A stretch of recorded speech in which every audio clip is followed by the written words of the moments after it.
belakang kanan saya sebutkan kalau belum ada, tambahkan sendiri oleh kita. Bahwasanya seni itu sangat luas cakupannya, ya. Itu. Nah, loading, ya. Di situ setelah kita juga memahami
eh, beberapa kegiatan, ya. Dan itu juga ada yang di bawah yang luar Depok, yang kanan atas itu adalah kita melakukan pendampingan kegiatan dengan sentral batik di Yogyakarta. Di atas yang di bawah itu adalah sentral batik di Carita, Coba Carita itu Kabupaten Kabupaten itu kita mengkondisikan sedemikian rupa, salah satu outputnya di antaranya kita menciptakan sebuah tari batik yang menjadi salah satu ikon wilayah tersebut, dan itu tari batiknya mendapat salah satu juara kategori dari NTW di salah satu, ya. Baik, next. Nah, berarti kan kita ke 2024. Di sini kita lihat kita juga melakukan pendampingan pengembangan desa wisata di berbagai wilayah, di antaranya di Bandung, di atas. Nah, itu sementara yang kiri bawah kita juga melakukan kegiatan sendiri di Universitas Sumatera Utara di Medan. Nah, itu ada dua nanti yang tadi saya sampaikan. Biasanya saya selalu identik dengan ada opening. Walaupun itu kita diundang tampil di mana, tapi saya selalu memintakan mahasiswa. Ya, karena kalau kali ini memang bisa kesalahannya sehingga kita tidak bisa menampilkan salah satu seninya. Ada yang akan bawa itu kita ada dialog yang dilakukan bagaimana eksistensi keberadaan seni dan kaitannya dengan pengembangan ekonomi kreatif, kewirausahaan, dan industri pariwisata itu sendiri. Next. Nah, kita masuk ke contoh yang nanti kita akan kaitkan bagaimana seni dalam seni dan itu berkaitan dengan sebagai alat atau media diplomasi budaya itu sendiri yang akan dikaitkan juga dengan bagaimana pengembangan atau penguatan atau pengembangan kreatif kewirausahaan dan industri pariwisata. Ya, nah di sini di tahun 2022 itu saya menciptakan sebuah jurus silat yang saya beri nama ngaguar diri. Ngaguar diri itu dari bahasa Sunda. Ngaguar itu bahasa yang adalah membuka. Jadi membuka diri dari sakit dan kita keluhkan. Kebetulan jurus silat yang saya ciptakan itu meminimalisir dari gejala GERD. Penyakit GERD itu adalah tekanan udara yang kita yang tiba-tiba menyerang kita gejala dan kalau kita tidak bisa melakukannya sebetulnya itu yang sering kita kenal meninggal dalam yang pada masalah yang terus ini saya ciptakan 4 jurus yang mana intinya 4 jurus itu bisa mengkondisikan atau memperlancar peredaran darah sehingga kita tidak akan merasa ada serangan.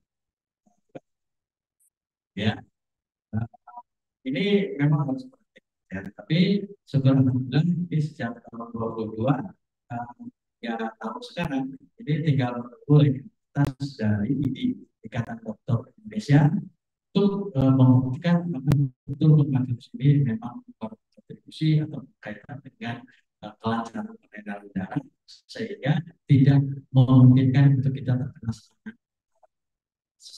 yang tiba-tiba. Bahasa Indonesia GERD, penyakitnya disebutnya GERD.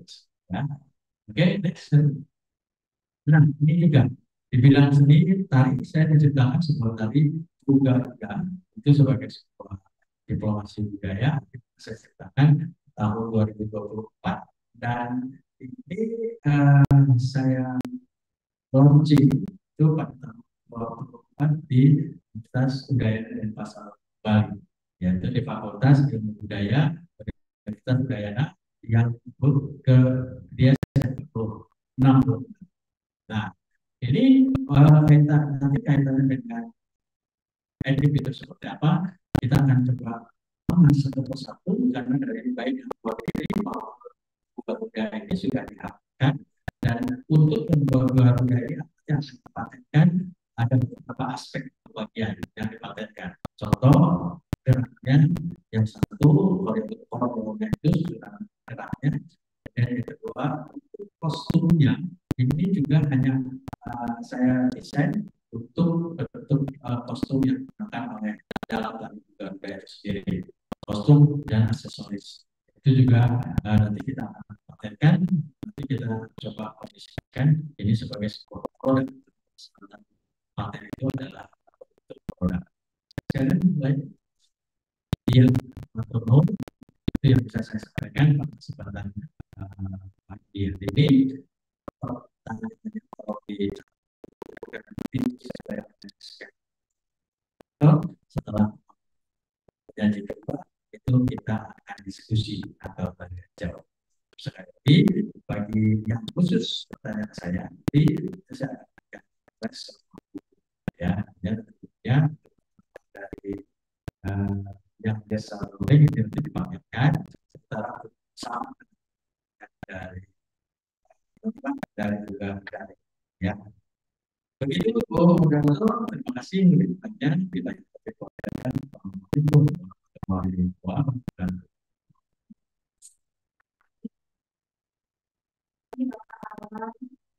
ya boleh dicatat dulu. Kita tarik dengan punya Pak Alam ada dalam spreadsheet ya kalau ada pertanyaan. Oke, kita lanjut ke pemateri berikutnya. Pada sesi kedua ini materi akan disampaikan oleh Bapak Wali Sarjana Pendidikan, Magister Pendidikan. Tapi sebelum beliau mungkin sedang mempersiapkan ini, pres atau PPT-nya, saya akan membacakan CV dari Bapak Wali terlebih dahulu. Beliau aktif sebagai praktisi seni dan dosen di Prodi Pendidikan Seni Rupa, Fakultas Pendidikan Seni dan Desain, Universitas Pendidikan Indonesia. Kemudian beliau juga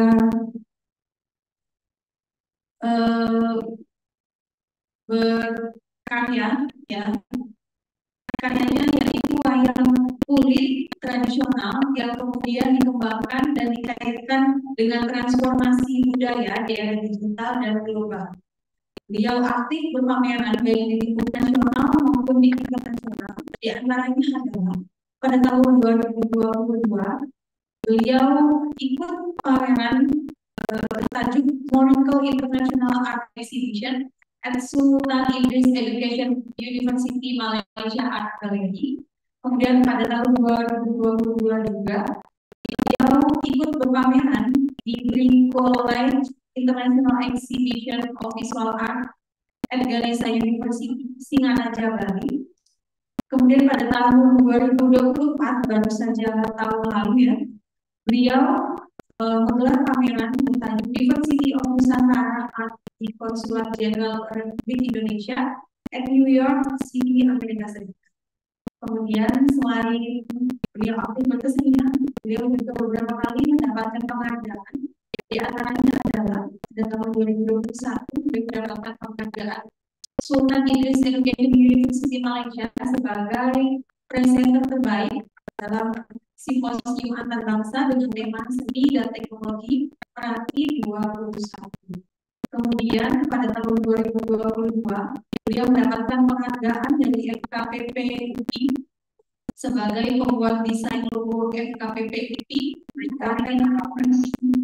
Kemudian pada tahun 2023 beliau mendapatkan penghargaan dari Global Citizenship Education Cooperation Center atau GCC Indonesia sebagai perancang desain logo GCC Indonesia. Mungkin sudah siap Bapak Warli? Oh nggih. Sambil menunggu. Ya, Ya, Assalamualaikum silakan, Bapak. warahmatullahi wabarakatuh. Ini sambil nunggu dibantu operator Pak siapa? Pak Heru. Sugeng Enjing, kawan-kawan mahasiswa semuanya. Kok Pak Sigit gimana nih? Pulang aja saya ya. Halo, selamat pagi kawan-kawan mahasiswa.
Ya.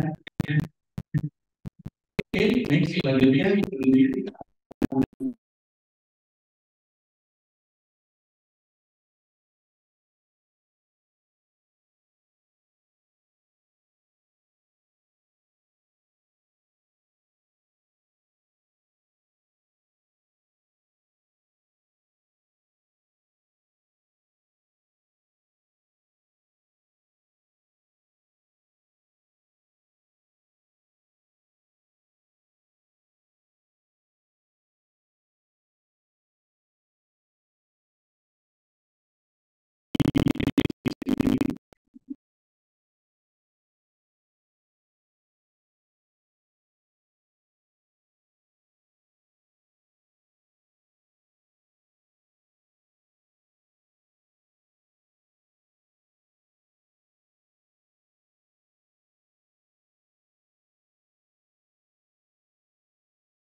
dan pandemi.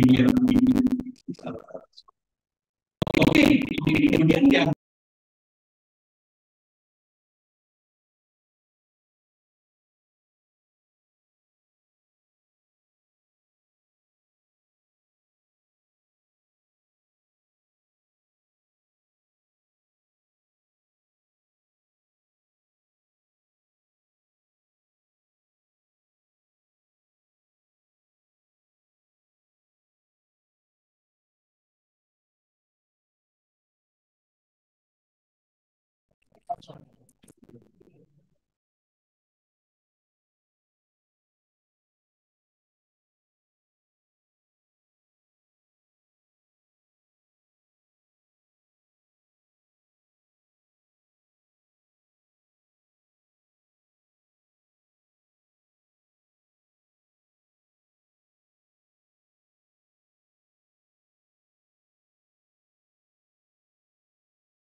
nah, ini saya sampaikan, saya belum menemukan vaksin negara. Ini juga mengendalikan. Kemudian di selanjutnya mengapanya yang kita video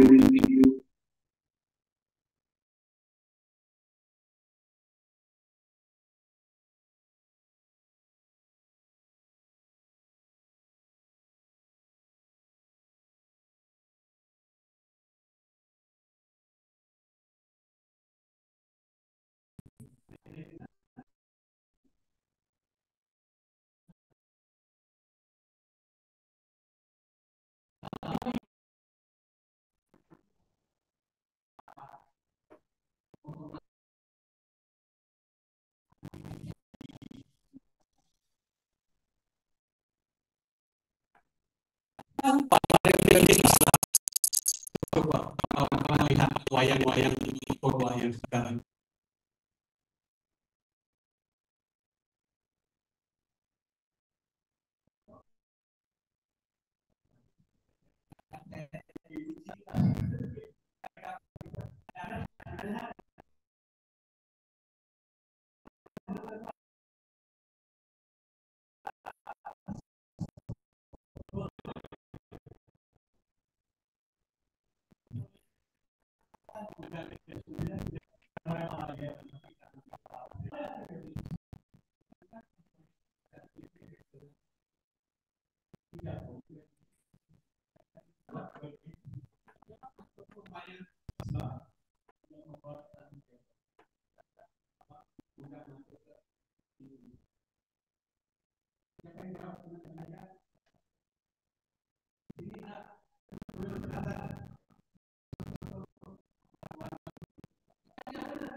Juga ilmu yang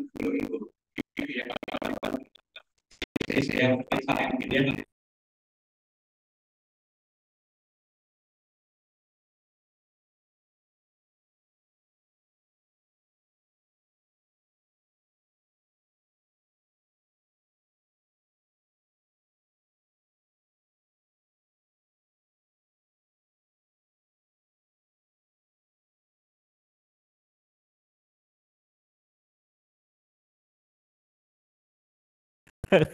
Karena yang dilihat bulannya dia sendiri gitu ya. Jadi bercermin. Ini bangkong itu hanya bercermin. Kalau yang benar itu ya harus ke bulan. Di sana ada orang lain. Nanti yang bisa saya ceritakan. Nah ini artinya kawan-kawan. Terus tujuan kita berkarya untuk apa? Seringkali ya kita berkarya sendiri. Tetapi kita merasa ada kekeringan. Kenapa kering? Karena sejatinya karya yang kita buat kita tidak memiliki rasa, tidak memiliki empati, tidak memiliki kepuasan batin. Kenapa hal itu terjadi? Karena kita tidak sadar, ya, tidak memahami betul apa yang kita buat. Tapi kalau Anda lahir di Solo, Anda membuat wayang Solo, maka Anda memahami. Pak Yuliawan orang Bandung membuat wayang golek, dia memahami. Saya orang Solo membuat wayang golek bisa karena punya istri orang Sunda dan tinggal lebih lama sebenarnya 35 tahun ya. Tapi tetap aja disebut Jawa Koek. Padahal Jawa Koek itu enggak ada ya Pak ya. Padahal Koek ya, yang benar itu Koek bukan Koek ya. Dan logat saya masih tetap logat Jawa karena apa? Tanah kelahiran itu nggak bisa lupa Pak ya. Anda lahir di mana sampai kapanpun ya itu jiwa Anda. Tetapi Anda hidup di mana-mana, Anda harus ya adaptif ya. Kalau tidak ya kita tidak akan mengenal banyak budaya. Nah ini yang saya harapkan budaya ini bisa menjadi yang sambil contoh kayak saat tema saya pameran tentang diversity of Nusantara. Artinya apa? Keberagaman itu indah ya. Dan itu saya menemukan Pak. Ya di New York itu ternyata hampir seluruh bangsa di dunia ada di sana. Dan ternyata saya sendiri bahasa Inggrisnya nggak bagus, nggak ada masalah Pak. Pertama aja stres ya. Kenapa stres? Karena apa? Banyak di kamu nanti kalau lapar gimana ngomongnya nanti begitu. Ya ternyata enggak juga ya.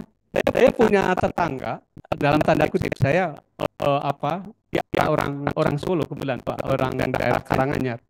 Menjadi pembantu rumah tangga di sana. Tiap bulan bisa ngirim uang 30 juta, Pak. Dan dia tidak bisa bahasa Inggris. Saya tanya ibu bagaimana? Pak, saya mah ke Italia sudah, ke Jerman sudah. Betul ini Pak ya. Ke Belanda sudah. Tapi bagi ibu berarti jago bahasa enggak, Pak. Saya Inggris pun enggak bisa, paling dia thank you. Jadi bahasa simbol. Bahasa simbol kan milik seni rupa. Nah artinya apa? Dengan budaya itu bisa. Makanya budaya itu bisa menjadi diplomasi. Ya saya pribadi ya mengalami. Ya bagaimana saya bahasa Inggris saya tidak bagus. Saya benar-benar tinggal karena saya dijemput oleh kawan saya orang dari Albany, ya Saratoga Albany. Jadi beliau seorang jurnalis dan fotografer. Saking bangganya dia gitu ya, saya sempat ketemu 13 tahun yang lalu di Bandung. Beliau bisanya hanya terima kasih, selamat pagi, selamat malam ya. Tapi begitu melihat saya ada di New York, padahal jaraknya itu bisa 5 jam, paling cepat 3 jam, dia jemput saya dan saya tinggal di rumahnya. Apa yang terjadi? Bahasa Inggris saya yang saya ucapkan misalkan student gitu ya Pak ya, kita bilang student ya nggak tahu ya kan, kita kan kadang-kadang dibaca A gitu ya Pak ya, katro kadang-kadang, tapi dia tetap memahami apa yang kita maksud ya. Dan saya bilang I'm sorry sir, my English suck gitu ya, my English stuck gitu, my English not good, don't worry ya, you are not native speaker. Jadi nggak perlu takut kawan-kawan. Nah itu yang membuat kita takut. Makanya kawan-kawan di dalam karya jangan takut. Pak nanti ya dianggap kampungan kalau membuat karya tradisi. Ya saya kampungan, bedanya saya dapat undangan Pak. Ya mau tidak mau itu kebahagiaan bagi saya Pak. Berapa ratus juta kalau sengaja kita ke sana. Ini contoh ya kawan-kawan. Nah teknologi dalam kreasi intinya bagaimana kita memanfaatkan alat. Tapi jangan lupa kita jangan terbawa alat. Tapi alat kita yang menguasai alat. Dan kita yang melakukan alat supaya mengikuti kita. Ini penting ya kawan-kawan. Nah ditambah lagi ya intinya kalau Anda memiliki alat, Saya yakin lah Pak Sigit saya kayaknya suruh bikin wayang persis Arjuna, Werkudara gitu ya, nggak akan bisa Pak. Saya jujur sudah 10 tahun lebih ya benar-benar belajar nggak bisa Pak. Saya pakai apa Adobe Illustrator, Corel Draw untuk detail seperti wayang yang ada juga nggak bisa. Makanya saya buat lebih minimalis gitu ya. Nah, boleh nggak? Ya boleh kan, itu ala kita ya Pak ya. Nanti Pak Sigit ya boleh aja wayang Sigit kan ya Pak ya. boleh kan Pak. Bahkan sekarang ada loh Pak Juliawan, sekarang namanya wayang kampung sebelah ya Bu. Ada kan? Dan itu terkenal loh. Ya. Nah ini juga termasuk saya Pak. Saya bukan orang pintar, membuat wayang juga nggak bagus, tapi akhirnya dari Washington, dari Boston, gitu ya, New Haven itu pada datang Pak. Keuntungan kita apa? Makan gratis. Kawan-kawan tahu ya, makan nasi bungkus di New York itu 350.000. Ya. Paling murah itu bisa 250.000 tapi di kampus. Makanya sehari Bapak bisa bayangkan. Kalau warteg ya Pak ya 500-700 Pak. Ya, kalau nggak saya coba sendiri. Makanya kalau saya ada diundang atau ada tamu bahagia Pak. Karena pasti mereka yang traktir dan karena Bapak saya tahu kamu katanya, kamu orang Indonesia. Ya, gajinya rupiah tidak dolar. Saya bawa uang 5 bulan Pak, nggak cukup Pak untuk 1 minggu juga. Betul itu Pak. Nah, apa hal yang menariknya ya? Sejatinya saya ingin mengajak kawan-kawan ya, terutama generasi Gen Z, supaya akhirnya tahu tentang budaya. Ya terserah. Di Bandung Pak mengajarkan wayang, dia dari Banten ya silakan. Motif Banten atau karakter Banten dimasukkan dari Cirebon, Megamendung atau dari Kalimantan, dari Sumatera, itu kami bebaskan. Karena apa? Saya juga ingin tahu gitu. Dan akan bahagia juga Pak. Karena sejatinya di Kalimantan kan juga ada wayang Pak. Wayang itu sebenarnya bukan milik orang Jawa. Wayang itu milik Indonesia karena hampir di setiap tempat ada karakternya masing-masing kan. Dan wayang itu juga milik dunia sebenarnya. Apa Rudi Wiratama juga pernah menyampaikan. Sejatinya di Arab pun juga ada wayang. Kenapa diharamkan? Nah, ini kalau ya Anda yang bisa jawab warna merah. Kenapa wayang diharamkan? Itu iya betul, tapi sudah dibahas tadi ya. Bukan itu. Ya. Benar, tapi bukan itu ya. Ayo.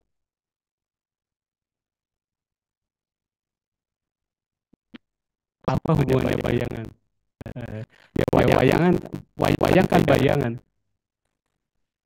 Oke, enggak ini ada sesuatu yang menariknya. Kadang-kadang banyak yang salah tanggap gitu. Ya.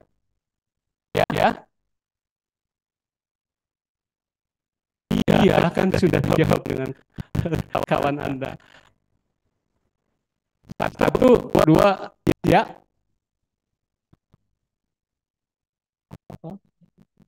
Mistis Anda juga 1, mistis enggak ya 1, 2, 3, 4, 5 sampai 7, 6, 6,1, 2, 3, 4, 5, 6, 7. Karena pada waktu itu sang pembuat wayang, sang dalangnya saat suruh pertunjukan mengkritik rajanya, maka mulai saat itu diharamkan wayang. Tidak boleh raja dikritik. Kita kan manusia biasa, mengkritik raja sama dengan berani sama dewa ya Pak ya. Nah begitu kawan-kawan. Ini berdasarkan diskusi budaya yang saya dapat di UGM. Nah, nanti kalau kawan-kawan pengen tahu betul boleh cari ya section tentang Pak Rudi Wiratama atau Anda bisa berdiskusi. Anda boleh di seminar budaya Mama. Menurut saya menarik Pak. Kalau enggak di Sunda juga ada. Kalau di apa namanya Pak Pasundan apa? Yang Prof Ganjar, Pak Rektor Unpad itu Pak setiap hari Rabu selalu mengadakan kegiatan itu. Makanya saya bersyukur Pak, kalau ketemu teman-teman dari Kesundaan, Kang Warli gitu. Kalau ketemu orang ini Mas gitu ya. Kalau ketemu yang agak kecil Bapak gitu. Ya. Tantangan dan peluang. Tantangannya apa? Ya tentunya kawan-kawan sekarang kan sudah lebih senang drakor ya, drama Korea. Saya pikir, nah ini jadi tantangan menurut saya. Karena apa? Bisa jadi budaya kita ditinggalkan, kalau sampai 5 tahun wayang diambil orang lain atau budaya lain pun akan hilang. Nah, peluangnya apa? Ya bisa menjadi sebuah sarana edukasi. Nanti di akhir saya akan ceritakan. Saya juga agak malu Pak, karena saya orang Solo diundang untuk datang di pertunjukan. Nah, nanti di cerita terakhir ada di cerita terakhir. Ini waktu sampai jam berapa Bu? Oh iya, saya percepat aja. Ini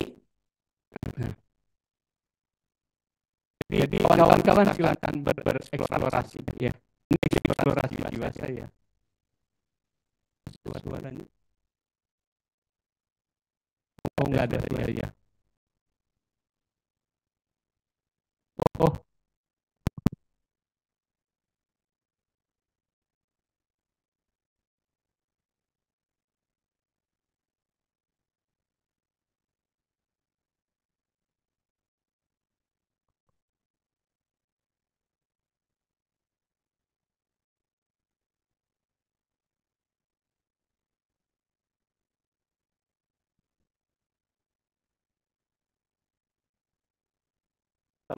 Ya. Dengan transisi angin gitu ya.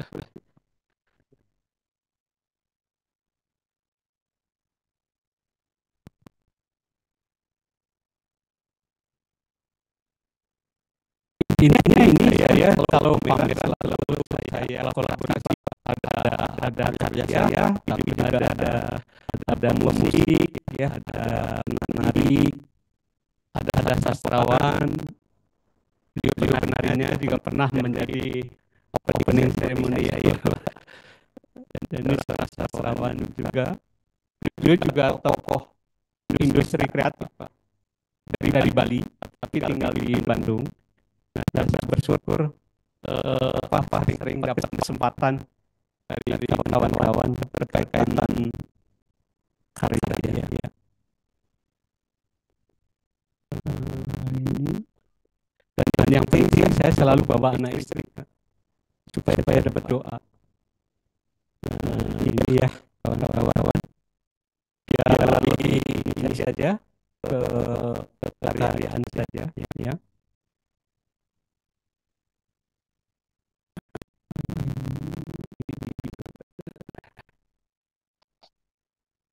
Dan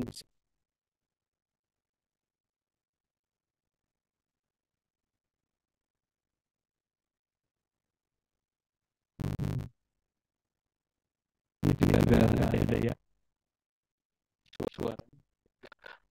Oh nggak muncul di situ ya. Oke. Saya tutup saja. Nanti boleh diklik ya. Belum Pak.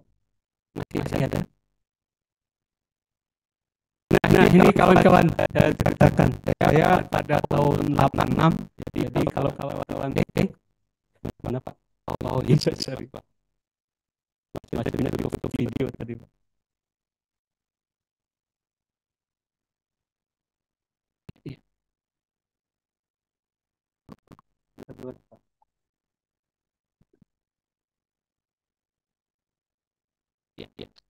Ya kawan-kawan ini jadi punyalah mimpi dari sekarang. Kalau sudah punya mimpi besar wujudkan ya ditambah. Jadi tahun 86 saya sendiri juga tidak tahu. Saya selalu senang membuat karya-karya ini tanpa dari ini sengaja ya ini foto itu kalau ada pita itu pratita di karya Pak. Itu kebanggaan bagi para seni rupa yang sekolah di seni rupa ya. Kalau ada pita itu penanda kita diakui gitu Pak ya. Nah, ini akhirnya mau tidak mau menjadi bahan moral juga, Pak. Ya, saya sudah mendapatkan Pratita Adikarya yang dipamerkan di Benteng Frederick ya, Pak ya, di Museum Frederick tentang lestari budayaku citra bangsaku. Tahun 89 saya sudah punya mimpi itu. Kemudian tahun 90 saya dapat lagi Pratita Adikarya di mana menjelaskan tentang di mana tata masa depanku. Karena apa? Dan saya melihat tahun 90 sudah mulai teknologi masuk, rumah-rumah membabat sawah, membabat itu. Saya berpikir nanti burung ini rumahnya di mana? Ya sebenarnya budaya kita bisa juga diturunkan ke budaya kita akan ada di mana. Dan ini contoh lagi, belum ya? Oh lambat ya. Nah, karena jadi kawan kan bukan berarti karena saya orang Jawa, saya hanya menunda, enggak juga. Insya Allah saya di Sunda, ya saya keseharian lebih banyak berbicara bahasa Sunda. Tapi kalau ketemu Pak Sigit pasti menurun, yang ini, ya Pak ya. Ya, kalau ketemu orang Korea paling hanya satu bahasa Hamida, gitu. Ya, ketemu orang Prancis ngomong salut, gitu Pak. Apa yang merci, udah. Ditanya lagi nggak bisa. Nah ini contoh-contoh ya. Saya menyampaikan dulu saya punya mimpi ingin ke bulan, ya. Tapi ternyata panas. Ya ini kita berbicara simpel ya. Jadi dari wayang saya, wayang salah menjadi seperti ini. Saya menulis Hanacaraka juga sama. Itu saya berbicara tentang bumi. Bumi kita ini sudah panas. Ya. Kemudian saya berbicara ingin mimpi ke bulan. Saya orang miskin, ya. Dari Solo ke Bandung nggak punya uang, nggak punya tempat tinggal, nggak punya saudara.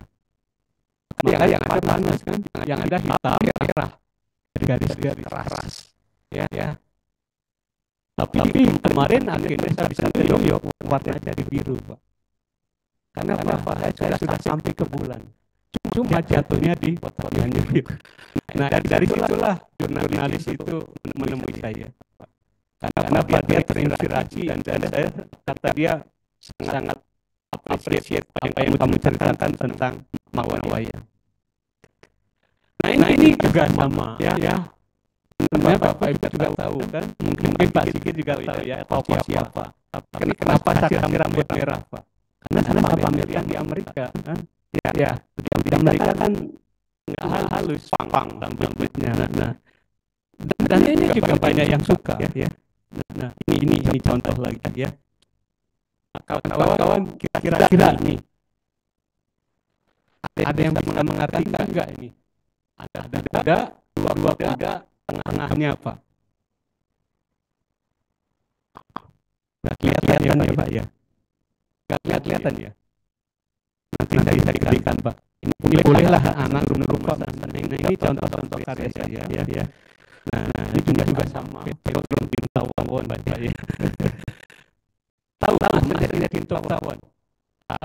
Boleh pilih dua ya. Yang bisa jawab biru dua. Ya. Satu. Saya bereskan aja dulu ya Pak ya. Saya bereskan dulu ya. Baru tadi kalau ada yang bisa jawab silakan ya. Boleh jawab tentang kenapa Petro Tintawan atau dua kuda yang sedang berantem di tengahnya jadi apa? Harusnya seperti apa? Ya. Udah kasih kata kunci mana enak ya Pak. Ini kawan-kawan ya, ini yang saya ceritakan. Ini diantaranya yang saya bawa ke New York. Ya. Dan kenapa Petronya pakai Megamendung? Ya. Saya mengidolakan ini Petro Jawa. Tapi Megamendung itu Cirebon, Sunda. Karena apa? Saya sudah separuh Sunda. Begitu baik. Dan ini karya saya nanti saya lihat. Saya ceritakan dikoleksi oleh seorang dokter ya. Yang membuat ya. Saya diminta membuat wayang yang dari kanvas. Kalau yang wayang ini yang Petronya ini dikoleksi oleh kawan saya jurnalis dari New York itu. Bahkan ditaruh di ruang tamu dia supaya tiap hari, tiap pagi bangun tidur ingat saya ya wayang itu tentang Petro. Nah ini contoh juga kawan-kawan. Dulu semua kawan-kawan kami menyampaikan, wah kalau karya-karya yang nggak akan lolos masuk galeri nasional. Tapi buktinya saya tahun 2014 bisa lolos. Ya, dan saya sebagai salah satu ketua pelaksana international exhibition ini di Bon ini. Apa adik-adik boleh sing juga ya. Nah, dari itulah sejatinya tahun 2014 itulah saya mengenal kawan saya yang ada di New York. Dan akhirnya saya diundang karena saya masih eksis tentang wayang. Begitu ya kawan-kawan. Ini kalau kawan-kawan tahu di sini ada mama itu yang termasuk kaya raya ya. Lalu Bapak tahu Pak Nadi ya. Makanya kawan-kawan dari seni rupa harus bangga ya. Kalau sudah Tuhan memberi rezeki ngasih Indonesia hanya satu lukisannya nggak diambil yang berapa miliar itu harganya. Sampai ternyata pertama sekali kalau suatu saat ada anak jual turunannya mengambil rumah ini nggak apa-apa. Karena apa? Lukisannya nggak juga dia diambil. Tapi yang dia cerita kalau saya ngontrak berapa bulan. Nah itu seniman ya dari kawan-kawan. Nah ini juga akhirnya proses ya dari mimpi tadi saya dapat undangan dan saya bersyukur Pak ini Menteri tahu Menteri Pelancongan. Pelancongan pariwisata. Kalau pusing-pusing di Indonesia itu pusing ya minum bintang 7 ya. Nah kalau pusing-pusing di Malaysia itu enak ya pasti ke mall. Nah ini contoh juga saya merasa bersyukur saya diundang melalui brand Indonesia dan kerjasama KJSI saya diundang untuk mengisi bagaimana mengajarkan student ya mahasiswa internasional mengenal motif dan wayang. Jadi saya sangat padahal tidak ada karya kita tidak ada mulu-mulu ya apalagi Columbia University ini termasuk 20 besar terbaik dunia ya. Alhamdulillah saya sudah tahu ya bagaimana mereka itu terbaik. Dan ini saat saya di New York saya sangat bersyukur ya. Baik orang asli nat dari sana maupun orang-orang kita Pak menghargai. Di antaranya saya bersyukur saya diterima oleh konten Pak Solan di New York. Bahkan akhirnya saya dibantu selama saya tinggal. Tadinya saya pribadi paling banter 2 minggu lah Pak di sana. Tapi sampai akhirnya saya hampir 2 bulan Pak. Kurang 4 hari. Ya. Bapak bisa cek ya. Hotel itu paling murah 3,5 juta sehari. Makan kalau kita masak sendiri 700.000. Kalau makan di luar itu bisa 1 juta 1,5 juta. Itu pun maksimal warteg ya. Jangan bermimpi mulu-mulu. Saya bisa dari sana. Bisa tarik dikit. Ini ada di sini ya. Ini ada pengusaha entertainment industri kreatif di sana ya. Di Boston. Ini yang paling bawah Pak. Kemudian paling atas saya bersyukur rektor Pak Waret dan Pak Direktur Paskas dan kami dengan para guru besar turut hadir memamerkan saya. Kemudian saya berbahagia bisa memberikan dan maktab kepada Pak Saudara karena beliau cukup sangat aktif terhadap ya Pak. Kemudian ini salah satu dokter yang bisa sangat terkenal, tapi ternyata punya ibunya itu orang Bali, ya ada Balinya. Jadi begitu dia mendengar wayang orang Indonesia dia belajar bahasa Indonesia dengan agak rajin. Karena teman-teman nggak bisa ngobrol. Setelah itu dia memaksakan diri untuk bisa belajar karena dia bilang Pak Wali meskipun bahasanya campur saya itu orang Indonesia gitu. Jadi apakah beliau juga mau Petruk ini Pak? Saya agak aneh ya Pak Wali saya ingin menunjukkan Petruk dan saya diajak ke Long Island ini ya pulau Long Island ya. Nah di sana akhirnya kita melukis lagi ada Petruknya gitu. Ini kemudian sebelum saya pulang ternyata diundang oleh Pak Arman Nasir. Kalau tahu Pak Arman Nasir ini yang tinggi Beliau wakil menteri luar negeri yang sebelumnya duta besar di New York ya. Ini sebuah kebanggaan Pak ya. Dan akhirnya saya menjadi diskusi dengan Pak Konsulan karena beliau ahli budaya, beliau penuh menari. Akhirnya kami diskusi bahwa wali saya mau mengasih hadiah ulang tahun Pak Wamenlu. Tapi kalau saya berikan topi, saya berikan ini enggak ada. Kita diskusi. Akhirnya sifat beliau gini ini muncullah itu Krishna Pak. Ya. Videonya juga ada Pak ya pada waktu nanti saya share-kan tentang videonya. Nah ini kebanggaan saya Pak ya. Karena saya bukan siapa-siapa. Tapi yang awal mulai saya nervous Pak ya. Kawan-kawan saya mengatakan Mas Willy kamu kamera bayar tidak ada yang nonton. Memang betul awal mulai tidak nonton. Kenapa? Kami datang sana itu sudah salah. Karena sudah musim dingin. Di mana musim dingin bisa sampai minus 4 derajat. Jadi kalau orang yang benar-benar ini yang nggak akan datang. Tapi saya bersyukur ya bisa banyak juga yang hadir dan tentunya bukan hanya orang. Kita merasa bangga karena apa? Para tinggi kita menghargai kita. Ya. Dari konsulnya, kemudian dari wawannya dan beberapa masyarakat diaspora. Saya sendiri juga sama yang diundang dan ini contoh beberapa tokoh-tokoh di antaranya yang paling atas kiri itu seniman lukis dan seniman musik, tapi dia juga seorang dokter dan sekaligus kolektor besar sana Pak. Artinya karya di rumah dia banyak. Malah dia menyarankan kawan wali kalau kamu ingin kosan banget lagi supaya wayang kamu mantap. Kamu harus Belanda. Iya benar ya. Data semua di dan ini kawan-kawan dari digital saya tidak penting digital saya juga membuat wayang kulit. Nah perlu saya sampaikan adik saya, anak-anaknya adik saya, besannya ya mertuanya ada semuanya keluarga. Kalau bapak tahu adik tahu bukan karena pernah tutup. Kemudian dia pernah hari ya pernah ibu Tantina itu sindennya Bapak Nasasa dan Surabaya yang bisa dikatakan masuk yang amal ya Pak. Nah, kenapa saya tahu wayang? Sebenarnya saya malu Pak ya. Tadinya kan saya berkarya sama yang modern. Tapi keluarga saya ya sampai ibarat cucu saya yang pun sekarang sekolah diisi ya di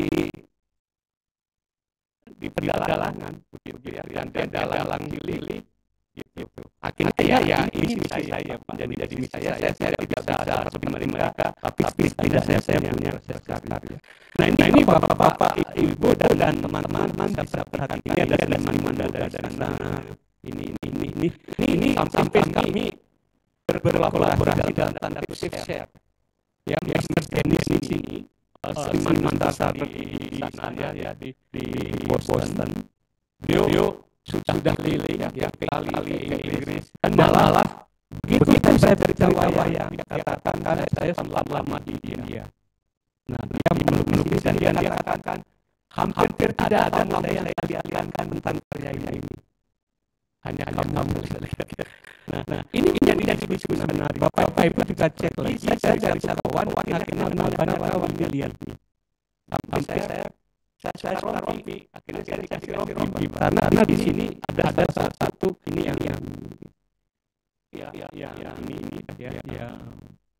sebelah kanan itu ternyata punya mall gitu ya tentang ini dan saya bagi-bagi dan kalau kawan-kawan lihat saya juga bangga saya bisa ke museum terbesar di dunia mungkin ya di antaranya MoMA dan ada Met ya The Met itu salah satu museumnya mungkin dari kampus sama ya dan kawan-kawan harus lihat ya namanya kampus seni yang mungkin se-UNS ini hanya satu kampus seni.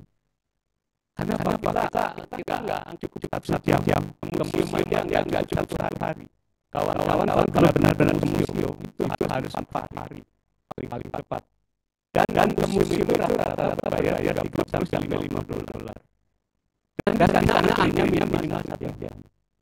Kalau kita antri mall di sana antri ini. Nah ini Pak, pertanyaan saya.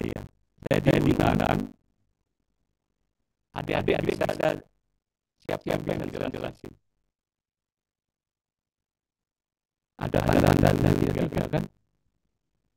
Ini saya sama orang ini dari dia. Yang lainnya Bapak bisa lihat ya. Ini museum satu ada museum wayang itu usianya lebih daripada 100 tahun. Itu ada di galeri. Ya, kan? Dan di sana Anda mendapat hibah sebanyak 20.000 wayang lebih. Saya rada miris ya. Dan ini saya diundang untuk hadir. Coba perhatikan nayangannya. Ini hampir semuanya penontonnya semuanya orang Amerika. Bagaimana kita bangga? Ya, orang lain-lainnya berbondong-bondong. Ini penuh sesak, teman-teman. Ya. Begitu. Ya, bisa saya sampaikan sekali lagi. Terima kasih. Wassalamualaikum warahmatullahi wabarakatuh.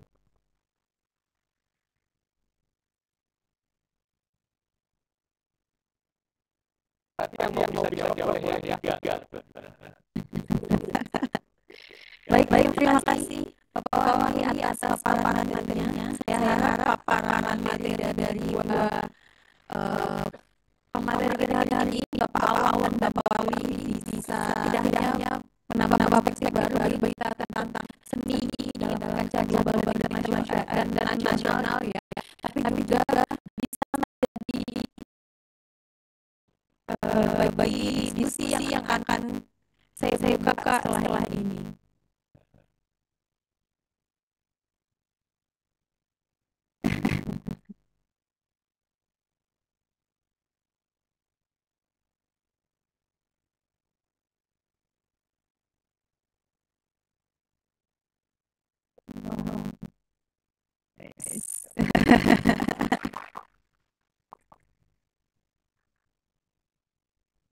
Baik, kita akan segera memasuki sesi tanya jawab. Silakan bagi peserta yang memiliki pertanyaan mungkin bisa di-list, kemudian mengangkat tangan, sebutkan nama, sebutkan berapa, ya nanti akan saya buka pertanyaan sesi pertama.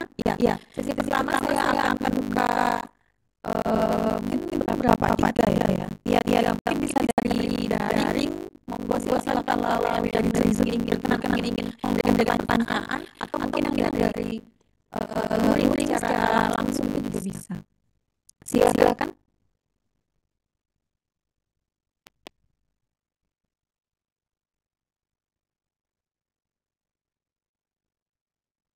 Ya, barangkali ada yang mau bertanya, baik yang hadir di ruang ini maupun Bapak Ibu, para mahasiswa yang bergabung secara daring, silakan bisa mengajukan pertanyaan kepada saya atau kepada Pak Wali, atau juga teman-teman dari API bisa memperkuat memberikan jawaban. Terima kasih.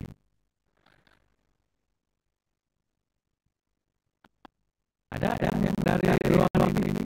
Ya, mungkin dari ruangan ini dulu. Apa ada yang ingin ditanyakan? Dapat gambar ya? Satu, ya, silakan.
Baik, selanjutnya.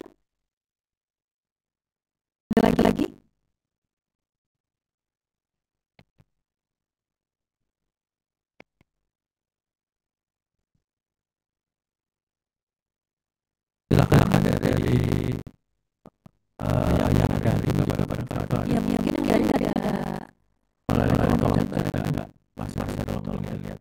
belum ada. Ada lagi? Atau mungkin bisa dijawab dulu ya Pak? Baik, terima kasih. Saya jawab dulu dan seperti yang saya janjikan di awal. Yang pertanyaannya pertama saya berikan sebuah kenang-kenangan buku ya. Nanti tolong Isma akan ini ke Mas Maru untuk nanti kita kirim sebuah buku ya dari beberapa judul buku yang juga bisa diperlihatkan bagi akhir ini. Ada dua hal yang ditanya oleh Mbak Isma yang merupakan mahasiswa antara dua seni rupa ini. Ya, saya mengapresiasi atas apa yang telah disampaikan ya. Yang pertama, bagaimana sih peran kita khususnya anak muda untuk bisa andil dalam kegiatan sisi kebudayaan itu sendiri, gitu ya. Ringkas tanyanya. Nah, kalau kita mengetahui bagaimana peran anak muda, katakanlah diri kita sendiri yang memang masih ada di kelompok itu, ya kita akan mulai dengan mengkondisikan diri kita sudah bisa tanda petik ya bisa apanya itu dengan sesuai dengan apa yang kita geluti sekarang ini, katakanlah bersama dengan mahasiswa angkatan 2002 lainnya itu kan yang sudah melewati semester yang memang di setiap semester mengkondisikan kita untuk bisa siap kira-kira yakin nggak dari capaian luaran setiap mata kuliah pasti ada hal yang harusnya setiap mahasiswa setelah selesai mata kuliah ini yang diharapkan. Nah, yang diharapkan itu kembali dulu pada diri kita. Sudah kita memahami dan menguasai apa yang ingin dicapai dalam akhir setiap mata kuliah itu. Nah, dari situ kira-kira kita bisa mengkondisikan kemampuan yang kita miliki itu mulai dari mana gitu. Karena kalau kita sekarang ada di lingkup universitas ini kan dia ada IMA di situ, kemudian ada kegiatan ekstra lainnya yang apabila kita memperlihatkan memberikan kesempatan kita untuk bisa kita mengekspresikan apa yang kita sudah kuasai, apakah melalui mata kuliah apa kita punya ini bekal lainnya. Nah, setelah dua hal itu kita merasa ada di dalam diri kita, baru bagaimana kita bisa berperan atau ikut andil dalam sisi budaya tersebut. Zaman sekarang sangat mudah seperti yang tadi Pak Wardi sampaikan. Zaman sekarang yang masuk itu zaman digital sekarang itu sangat mudah kita mempromosikan bagaimana kita bisa masuk pada satu promosi yang itu ranahnya atau tujuannya adalah masalah misi budaya. Nah, saya juga tidak menyangka kalau saya yang basic orang atau dari program studi pendidikan sehari-hari tiba-tiba oleh rektor UPI mendapat tugas tambahan sebagai kepala pusat ekonomi kreatif kewirausahaan dan industri pariwisata memang bidang tetapi ekonomi kreatif dan kewirausahaan itu kan sebetulnya bagaimana kita di dalam mengkaitkan dengan bidang seni yang tadi sudah saya jelaskan di paparan saya. Nah, ini kan sebagai sebuah tantangan, tetapi peluang kita untuk kita bisa memaksimalkan apa yang dipercaya oleh orang pada kita. Syukur-alhamdulillah saya ini udah tantangan kedua untuk tugas saya dari Bapak pimpinan UPI, di mana sebelumnya dia di periode pertama dan per 31 Desember 2020 ini di putaran 2 sampai 2029. Begitulah saya dipercaya dalam munas yang namanya menyelenggarakan antara komunitas kajian budaya Indonesia terpilih atau bagi saya menjadi ketua asosiasi kajian budaya Indonesia. Nah, ini sebagai sebuah wawasan diri kita. Hayo kita coba. Ya, hayo kepada seperti apa tadi sampaikan. Jangan takut kita seperti saya sudah sampaikan apa di awal tadi. Jangan takut kita bakal memberikan masukan atau tanggapan yang secara ekstrim itu memang udah bagus sekarang kamu bagusnya di mana. Nah itu itu mah ya biar saja berlalu, tapi kita mana-mana kita akan masuk pada satu misi untuk kita bisa eksis dan mengambil di dalam kegiatan seni budaya. Lihatlah, saya setiap hari saja lewat banyak hal penawaran mengenai misi budaya atau kegiatan yang ujungnya kembali berdasarkan basic yang kita miliki. Nah, coba itu, coba itu artinya ini peluang yang harus kita coba komunikasikan dengan kalau tidak coba tidak pernah hasil, tidak pernah punya pengalaman, tidak punya cerita begitu. Nah, jadi kalau pertanyaannya nama ini peranan kita muda untuk bisa ada eksis, saya pikir sangat kompeten muda zaman sekarang bisa masuk dan berperan adil. Contoh di dalam kebijakan ekonomi kreatif itu juga isinya hampir 85% anak muda. Gitu. Artinya kalau zaman saya awal dan karya yang mencoba juga tetap basic atau berlatar tradisi mungkin ya sah-sah saja. Tapi zaman kita budaya yang bisa perempuan penawaran sehingga kita bisa juga berperan atau memiliki andil dalam budaya, kenapa tidak? Gitu ya. Jadi itu yang pertama. Mudah-mudahan puas dan memang harus puas ya. Kalau puas bukan ini ya ada. Yang kedua, nilai ekonomi yang bagaimana yang kita tumbuh kembangkan dalam diri kita, dalam karya kita, sehingga nilai artis dalam karya kita juga tidak abaikan. Nah ini juga sebagai sebuah dilema. Ya, contoh saya orang bisa tunjukkan katakanlah tari dalam kurun waktu tertentu sudah lama sekali. Salah satu contohnya waktu masih Ibu Megawati sebagai Presiden RI akan membentuk dan meresmikan salah satu gedung di Universitas Pendidikan Indonesia, di mana saya diminta untuk mempersiapkan opening act-nya. Saat itu opening act yang menyanyikan itu adalah dalam bentuk tradisi Jawa Barat. Tiba-tiba saya sampaikan waktu durasi waktunya adalah sekitar 7 menit. Oke, mereka setuju. H-1 itu mereka tetap pertunjukannya tapi bisa dirubah menjadi 2 menit. Kan sebagai sebuah konflik di dalam diri kita. Yang kaitannya dengan lalu nilai bagian mana yang harus dipegang sehingga nilai artisnya tetap utuh sebagai sebuah hari tradisi yang memang diminta oleh Bu Megawati.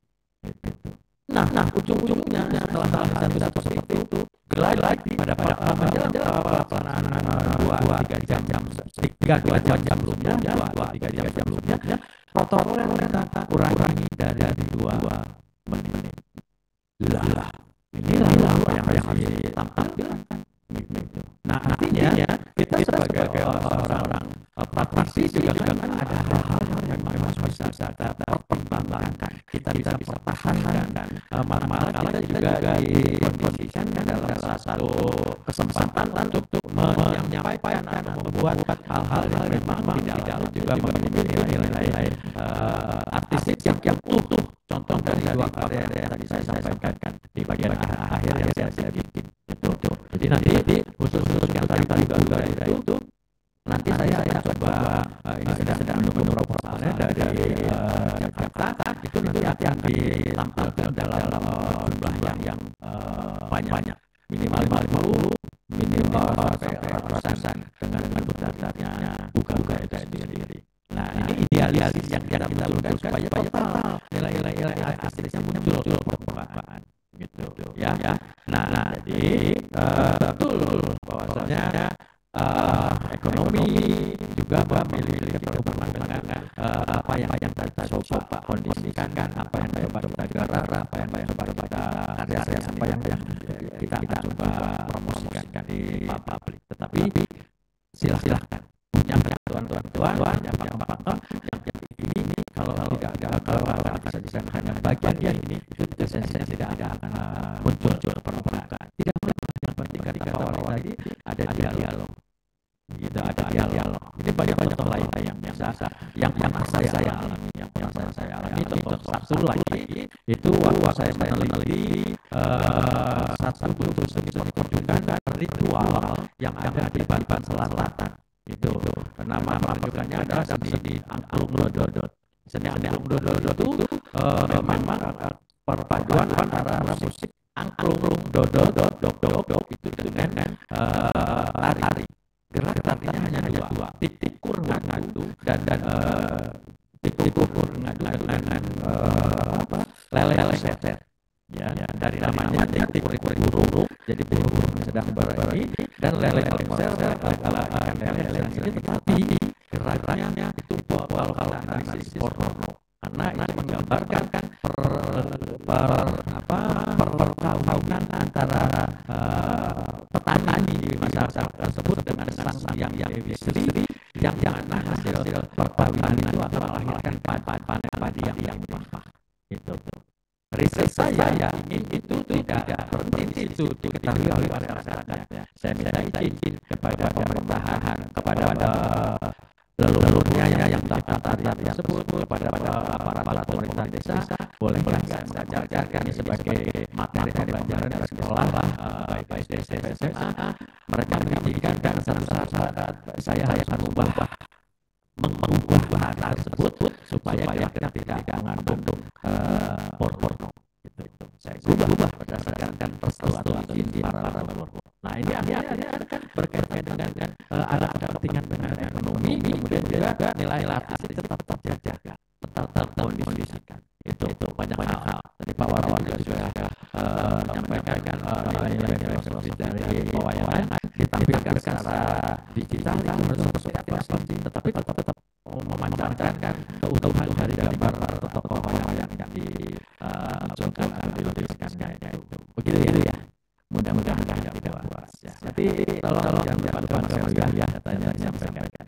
Yuk, terima kasih kembali ke moderator. Baik, terima kasih Bapak Wawan atas penjelasannya. Kemudian pertanyaan kedua ini ada dari Aryani. Pertanyaan kepada Bapak Wali. Izin bertanya, jika sebelumnya wayang digunakan sebagai media pembelajaran dan bahan kritik, lalu masa kini dengan semakin jarangnya pertunjukan wayang, bagaimana menghadapi tantangan tersebut agar wayang bisa tetap eksis menjadi media pembelajaran dan kritik terutama untuk generasi muda? Dari Ibu Aryani. Ibu Aryani. Ya, terima kasih banyak ya Ibu Arin. Nah ini yang harus menjadi pemikiran bersama. Seperti saya sampaikan, saya awal-awal juga tidak waktu kecil juga dia nonton wayang awal-awal juga nangis, tidak mau ya. Tapi sekali dua kali orang tua itu pandai ya sebenarnya. Nanti di wayang yang itu ada makanan jelly, ada gula yang jadi gulali, tapi bukan gulali yang benar itu, ada kacang, ada mainan. Nah, akhirnya kita kesana, tapi lama akhirnya tidak disuruh pun biasa saja ya. Kalau saya waktu saya SD, waktu saya masih di Solo dulu, ya jam 7, jam 5 sore atau setelah maghrib itu nonton wayang. Nanti jam 10 pulang. Tapi nanti mau jam 3 datang lagi. Kenapa? Biasanya kan ada goro-goro, terus perang akhir ya. Tapi setidaknya di awal kan ada suruh ya. Itu kan ketua dalam muncul. Nah, tanpa disadari dari suka. Terus kedua, karena ayah saya pelukis wayang sebenarnya. Ayah saya itu pelukis kaca, cukup terkenal ya. Ayah saya sebenarnya penyanyi keroncong di era Solo. Tapi kan penyanyi dulu nggak ada gaji. Ya, gajinya ya itu orang-orang yang seneng dengerin ayah saya nyanyi pesan lukisan kaca gitu. Ya. Nah, tanpa disadari akhirnya anak-anaknya terutama saya ya. Setiap ada yang hajatan pernikahan selalu ngirim buah kelapa kuning. Tahu nggak kira-kira saya dikasih kelapa kuning untuk apa? Ada yang bisa jawab? Wah, ini benar-benar sudah di tanah kelahiran wayang yang ini sudah mulai hilang ya. Kenapa coba? Ayah saya pelukis kaca. Kalau ayah saya tidak ada, tetangga yang mau hajatan nikah itu ngasih dua kelapa kuning, disebut kelapa gading ya. Pak Julian saya jawab, saya kasih bakso 3 mangkok. Ayo, ada? Tidak ada. Biasanya kalau pernikahan di Jawa itu ya di Solo, terutama yang saya tahu, gagal dua itu ada tuna dan ada bandara. Saya menemukan yang itu, ya pakai jarum, ya. Kalau nggak pakai jarum, pakai ini dan tanpa ada pensil langsung saja. Nah dari situlah tahapan saya sadari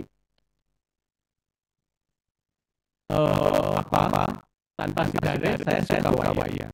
Nah, mau tidak mau jadinya bagaimana cara kita mengajarkan ya percaya atau tidak misalkan di wayang yang hidup tentang masyarakatnya sebenarnya sambil contoh saya masih bersyukur ya ada hajatan pernikahan ya kalau nggak ada hajatan pentanan kalau nggak betul atau biasanya mau surat atau mau lebaran bersih biasanya tetap ya sekarang mau menyambut Ramadan itu ada ya anggapan wayang. Kenapa saya tahu? Karena ya tadi ya menantu saya, anaknya adik saya sudah punya menantu dalang. Jadi tantut itu adik ipar saya ya. Jadi setiap hampir tiap minggu saya selalu tahu ada wayang yang dianggap ya kurang lebih seperti itu. Hanya sekali aja di Jakarta. Ya biasanya kalau ke Jakarta kan ya dalangnya ya yang ini Mbah Suroto lah ya gitu kan. Nah, kalau itu kurang lebih. Jadi salah satunya bagaimana kalau kita pendidik, ya saran saya ya, kalau kita memberikan materi apapun tuliskan, meskipun hanya canda ada pertanyaan, kamu mirip Arjuna ini. Kan orang kadang-kadang, kenapa Pak mirip ganteng? Nah, kan gitu. Kalau yang wanita, kamu jangan kayak kalau Utara Rasa itu siapa namanya? Enggak, yang wanita ada kan? Ya. Betari Durga. Ya. Kamu kayak Betari Durga kenapa? Berhijab, makan jalan teriak-teriak. Kan bisa. Maaf ya. Akhirnya tanpa disadari, Bapak kurang ajar ini. Misal ya, dengan candaan itu. Nah, kalau saya yang saya lakukan ya sampai sekarang. Saya sendiri ya melukis nggak selalu wayang, tetapi di dalam gerak saya selalu ada momen dan selalu saya sampaikan setiap karya saya ada selipan-selipan tentang makna budaya tadi. Ya diantaranya wayang. Kenapa? Wayang itu sejatinya bukan kita harus gambar wayang. Wayang itu bayang hidup manusia. Jadi apapun yang anda lukiskan gitu ya, itu menjadi bayangan. Nah kalau Bapak Ibu Pak, bagaimana melestarikan wayang? Ya, salah satunya jangan langsung ditekankan kamu harus gambar wayang, kamu harus suka wayang, tidak bisa. Anak-anak sekarang nggak bisa. Apa manfaatnya? Begitu kan anak-anak sekarang. Drakor lebih menarik, ya kan? Nah, kurang lebih seperti itu. Jadi Ibu Arin menurut saya salah satunya melalui diri kita. Kedua, ya dengan perlahan-lahan seperti saya tadi mengajarkan kepada mahasiswa saya membuat karya wayang dalam tanda kutip wayang yang tidak sejatinya harus persis, tetapi apa yang dia reka. Saya boleh menyampaikan misalkan di Banten itu ada siapa. Kalau di Jakarta itu kami kan ada mahasiswa juga dari Jakarta situ. Jadikan aja itu misalkan Bima atau Gatot Kaca itu situ. Gitu ya. Di Banten ada tokoh silat siapa. Ya, itu mahasiswa saya membuat tokoh Bima itu ya tokohnya dari Banten gitu. Itu kurang lebih sehingga apa nanti tanpa sadari karena apa pelan-pelan akhirnya kami membuat konsep. Kenapa Anda membuat karya ini karakternya ini? Ya, sementara kita juga meminta biasanya, makanya tadi di awal saya sampaikan, meskipun kita modern dalam tanda kutip berbicara tentang karya digital, jangan lupa tentang Wanda. Ya, Wanda wayang itu dalam tanda kutip bisa aksesoris, tapi yang utama adalah karakter. Contohnya Arjuna.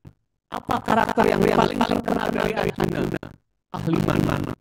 Dia seorang pemanah. Jadi buatlah tokoh pemanah. Ya. Jadi siapa atlet pemanah Indonesia? Ya kan ada kan? Boleh saja begitu. Saya sempat berseloroh dulu. Jangan-jangan Hollywood itu ya membuat Superman Batman itu karena datang ke Indonesia nonton wayang. Saya dimarahin. Dimarahin ini, Mr. Wali tidak boleh begitu. Yang salah Anda, kenapa Anda tidak membuat? Kalau kami membuat, dan anehnya kalau kita itu kadang-kadang selalu takut pakem, ya kan? Nama Gatot-kaca ya Gatot-kaca, nggak boleh Gatot. Karena Gatot itu makanan dari tepung, ya kan, dari singkong. Enggak apa-apa, misalkan Gatot nggak apa-apa, kacanya hilangkan dulu itu Mas Gatot. Padahal Gatot-kaca supaya apa? Anak-anak sekarang itu lebih suka yang kesini, ya. Saya punya mahasiswa namanya Islam Ramadan, tapi dia memilih nama Sunda. Jadi kalau saya bilang, saya sempat mau memberi nilai B, ya, karena apa? Anaknya nggak pernah hadir. Ternyata dia nilai absen namanya Atep. Saya sempat manggil kan di WA grupnya juga namanya Atep, ya, siapa nama saya telepon, Atep, kamu jarang masuk kelas. Saya hadir 100%. Pas saya tanya, nggak ada di daftar absen, di absensi tidak ada. Namanya ternyata Islam Ramadan. Nah itu kasih contoh. Jadi adik-adik atau teman-teman semua mahasiswa, kita berkarya bisa dari yang sederhana dulu. Apa yang kita mau, ya. Contohnya di wayang, kenapa saya katakan filosofisnya banyak. Kedua juga kalau Anda belajar semiotika, di wayang banyak logikanya. Saya pernah melukis wayang Arjuna, dikritik bapak saya. Kamu belum paham wayang. Saya bingung. Kenapa belum paham wayang?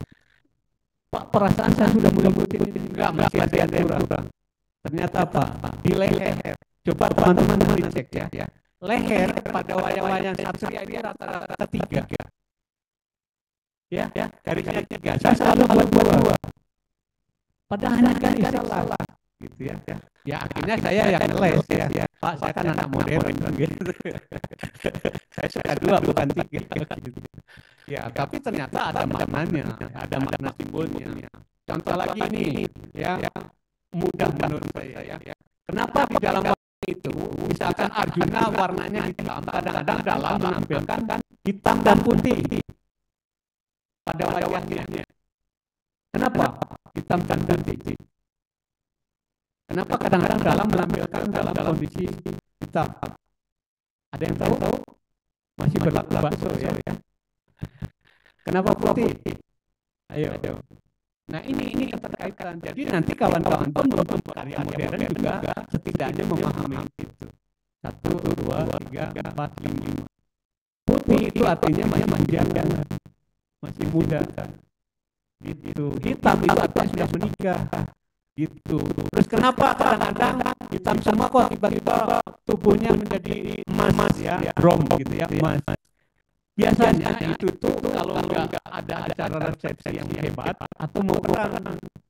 Kenapa? Orang mau perang itu harus siap, bukan pesimis. Nah, ini kan sebenarnya didesain, diajarkannya cuma desain ala barat dan desain ala lokal budaya berbeda. Ya. Tapi menurut saya ini juga sama-sama kita belajar, namanya bisa belajar desain komunikasi visual. Coba kawan-kawan cek lagi. Kenapa biasanya para tokoh Kurawa itu wajahnya merah jambu, ya kan? Kenapa merah jambu? Karena karakternya rata-rata mudah marah, berangasan disebutnya, ya. Kemudian lagi, kenapa kalau tokoh semakin menunduk itu semakin hebat, bahkan bisa menjadi semakin dewa, ya. Coba Arjuna nunduk, yang enggak nunduk banget itu siapa? Di Pandawa 5. Yang nunduk banget, ya. masih agak nunduk, yang nggak nunduk banget. Masih nunduk juga, tapi nggak nunduk banget. Hah?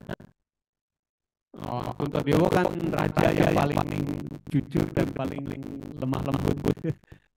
Bima, coba lihat, Bima nggak terlalu nunduk ya.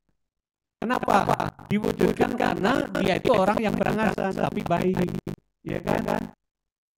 Ya, dia sifatnya makanya berangasan tapi baik. Nah, itu berarti Bima. Iya kan? Dia kan paling tinggi. Ya. Nah, ini suatu contoh, Ibu Arin, kalau boleh saya perkenalkan bagaimana strateginya di antaranya tadi ya masyarakat kita. Kalau nggak masyarakat kita, siapa yang peduli? Kalau masyarakat nggak peduli, dimulai dari siapa? Dari diri kita dulu. Dimulai dari hal apa ya? Mungkin bisa dari berkarya, dari bertutur kata, atau memberikan konsep-konsep tentang kajian teoritis. Kita selipkan di sana. Mungkin itu, Bu. Terima kasih. Baik, terima kasih Bapak Wali atas penjelasannya. Mungkin ada pertanyaan terakhir? Oh ya, boleh silakan.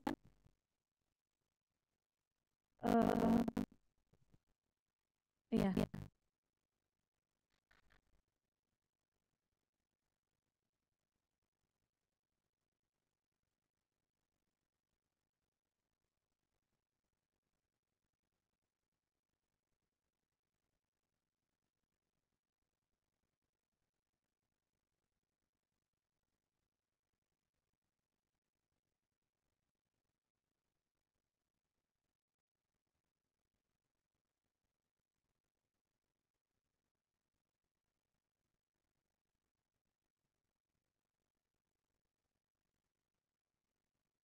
Baik, perkenalkan saya Nadia dari S2 Seni Rupa Angkatan 2024.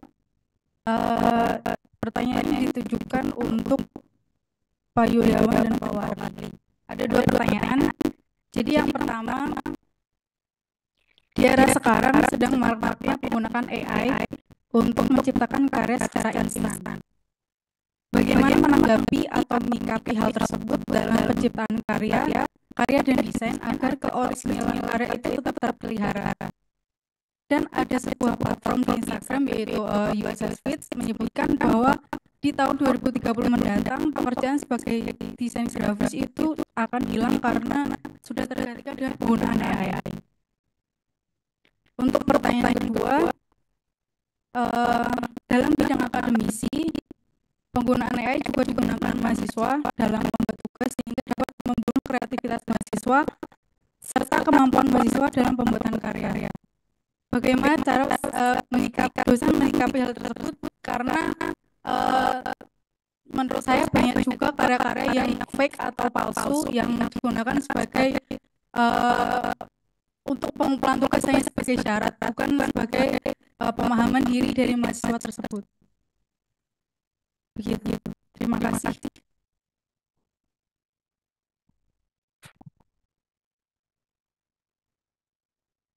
Ya, monggo dijawab. Silakan Bapak. Oh ya.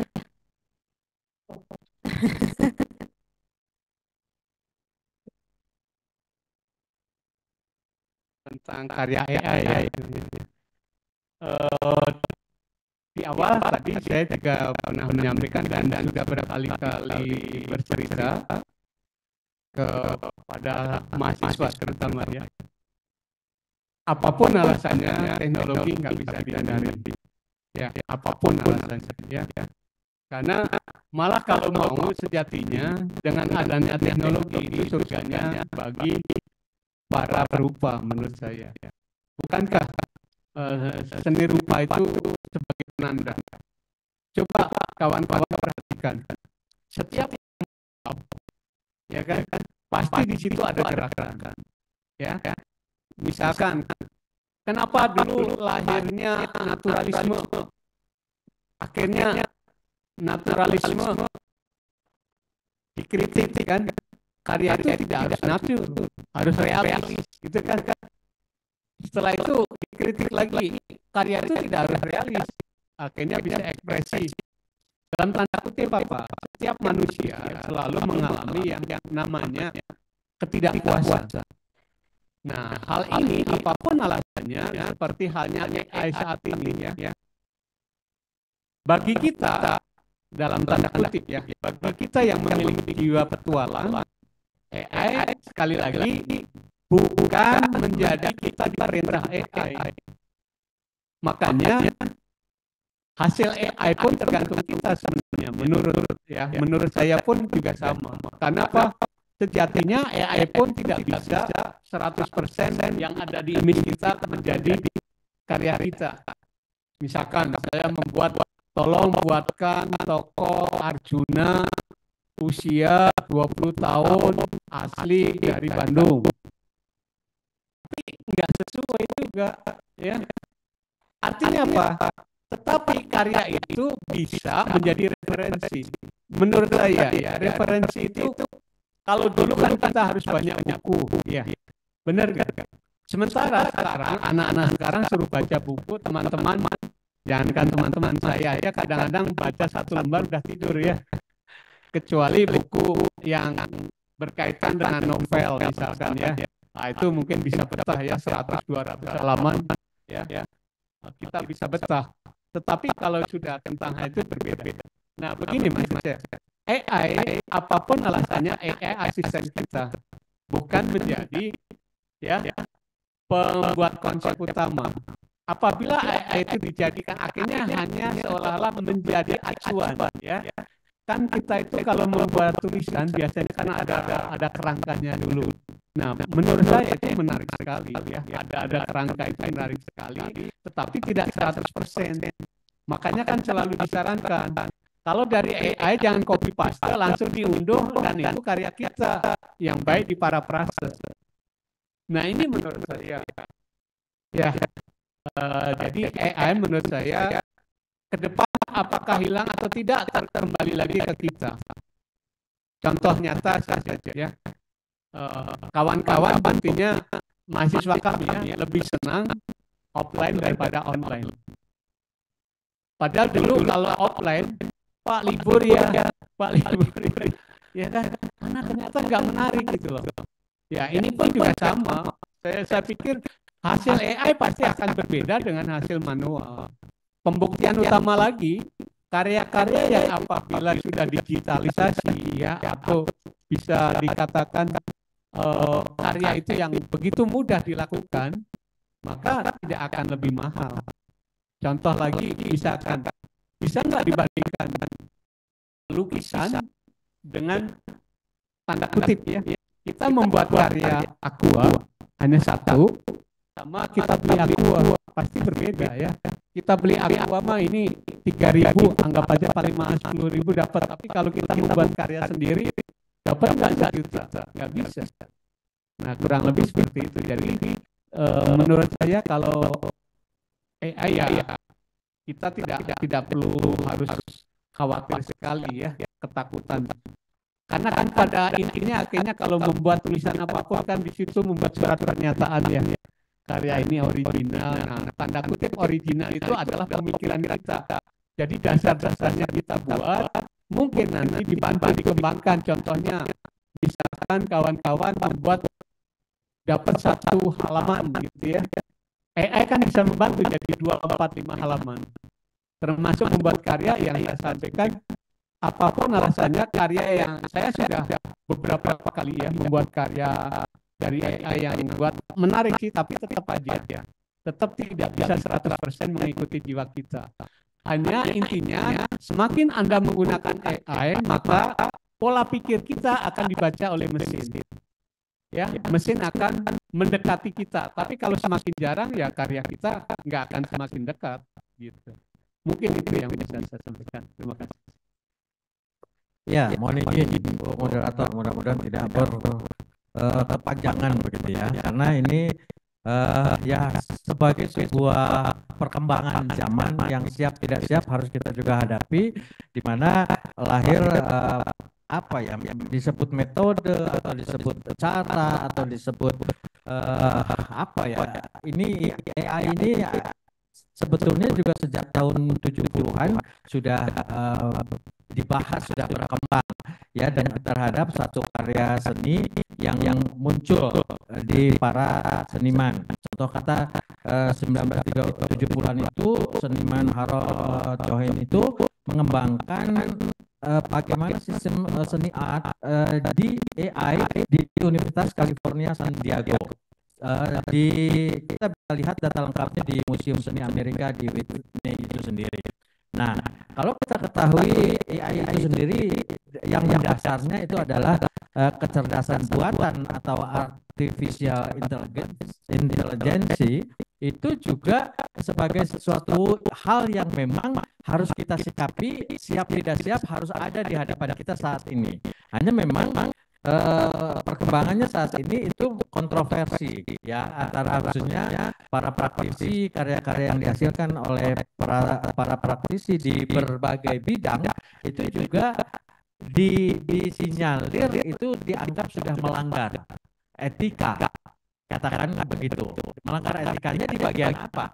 Itu di bagian apanya itu ya kita lihatlah atau berangkatlah analisislah kasus per kasus yang diantaranya juga tadi Pak Warli telah sampaikan bahwasanya dengan hanya memasukkan keyword di AI itu kita akan terbantu mengkondisikan karya yang harusnya kita munculkan, harusnya yang kita buat. Tetapi melanggar etikanya yang mana yang dengan segala teknik kemudahan itu kita dengan serta-merta bisa langsung menemukan bentuk ekspresi yang kita inginkan begitu.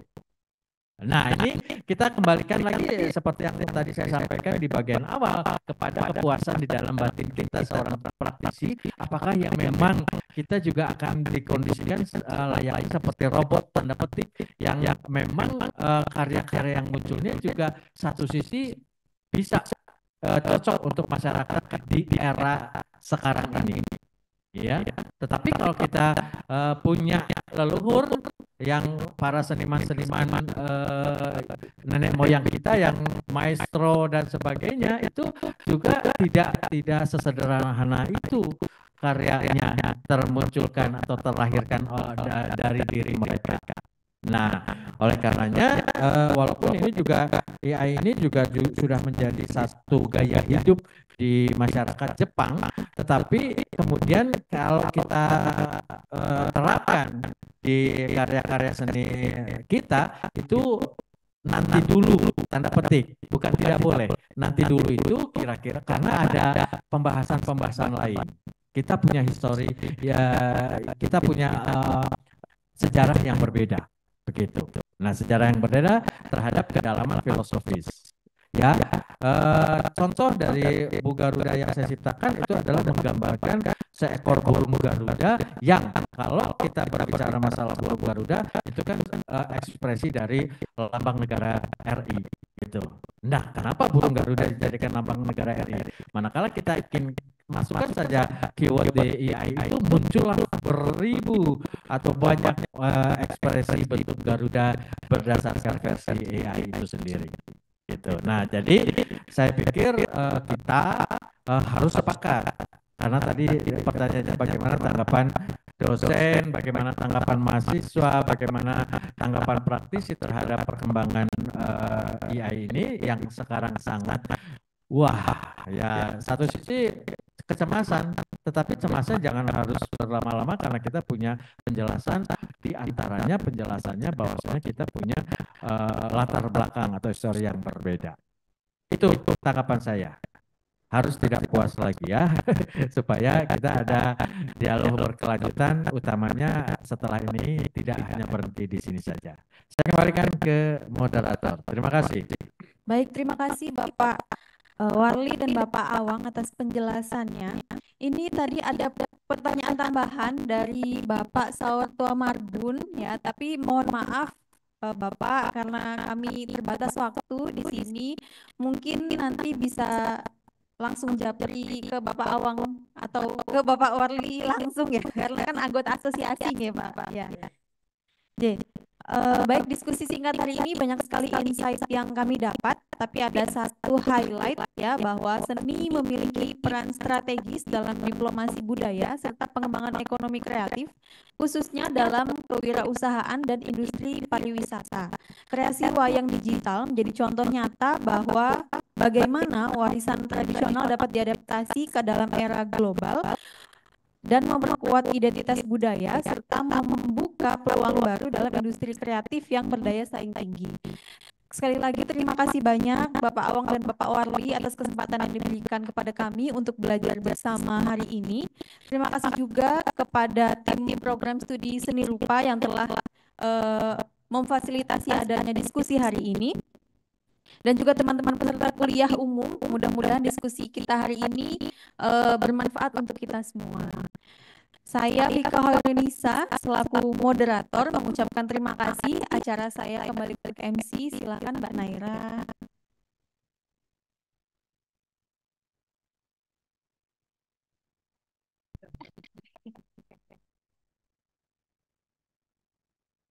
Oke, baik.